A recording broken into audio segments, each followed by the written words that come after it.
Greetings viewers, Eric the Car Guy here, also known as ETCG1 when posting videos to this channel. And those of you that watch this channel know that I start things off here with, hey, if it's your birthday, happy birthday. Please enjoy this digital confection that I found for you. I'm not sure how today's topic is going to go over, but I'm going there anyway because what I'm going to come back with is you started it, not you specifically perhaps, but what I'm getting at specifically here in today's video is AI thumbnails.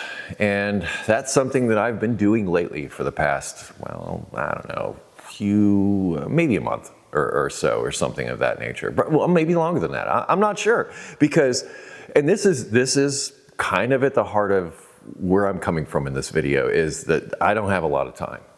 And I'm not complaining, it's just that my life is busy, and that's how it is when you have your own business. When you're self-employed, you're busy. And that's what this all comes from. As far as AI thumbnails go, let's talk about those for a minute. And I think the pushback, or at least what I gathered from the comments, was that they don't like AI.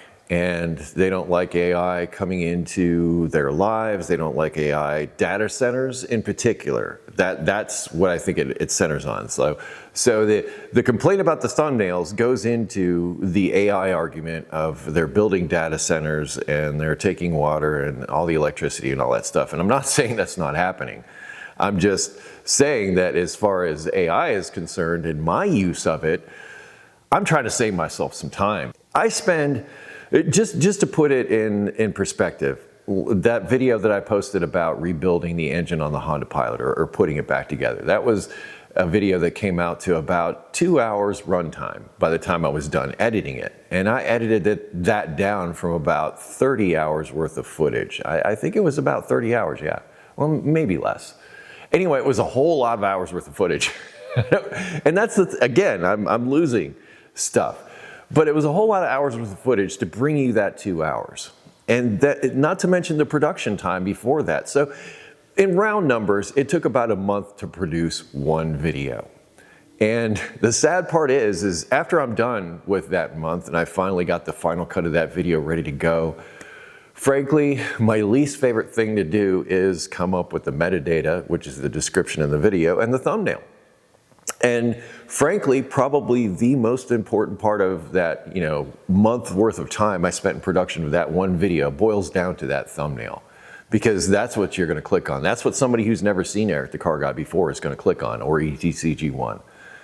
And it's like my storefront.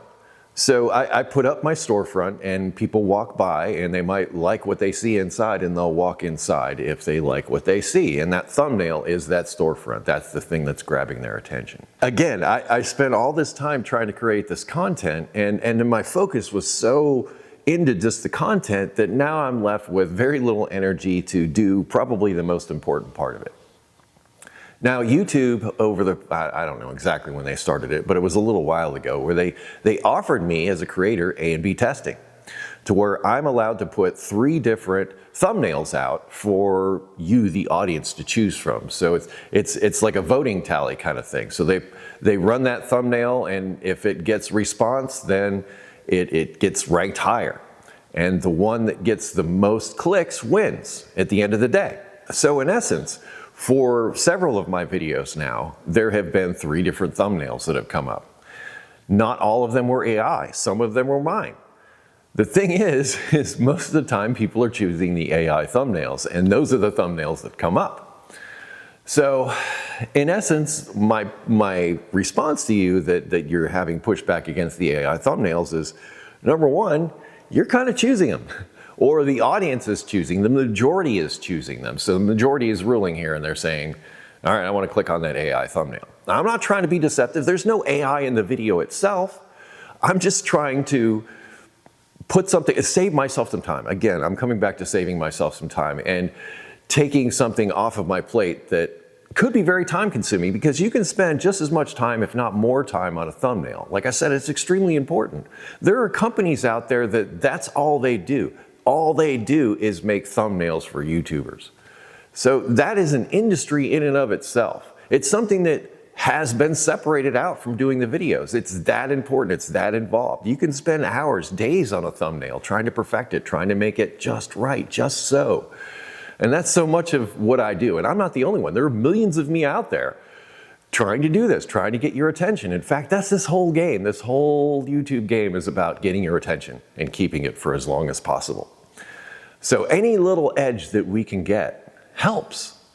And AI-generated thumbnails are helping. And those AI-generated thumbnails, by the way, are from YouTube. YouTube makes those for me. They have a thing that I can select and it generates AI thumbnails for me. And I look at them and I might tweak them or something. But for me, it's like, poof, ready-made thumbnail. Awesome. And again, those thumbnails are coming up more because you're choosing them more. And that puts me in a very difficult position. And I'd also want to point out one more thing. If you're not going to click on my videos, which that was the threat. The threat is Eric, if you keep posting videos with AI thumbnails, I'm not clicking on them anymore. And again, it's saving me time, but I want you to consider the context here.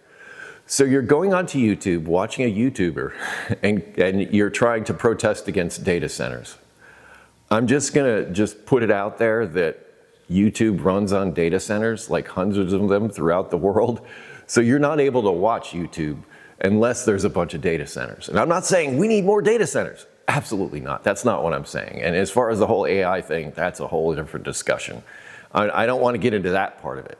I'm just talking about me as a small business person trying to find ways to save time in my day, trying to find ways to grow my business, and getting pushback from my audience for that. And that's part of this game too.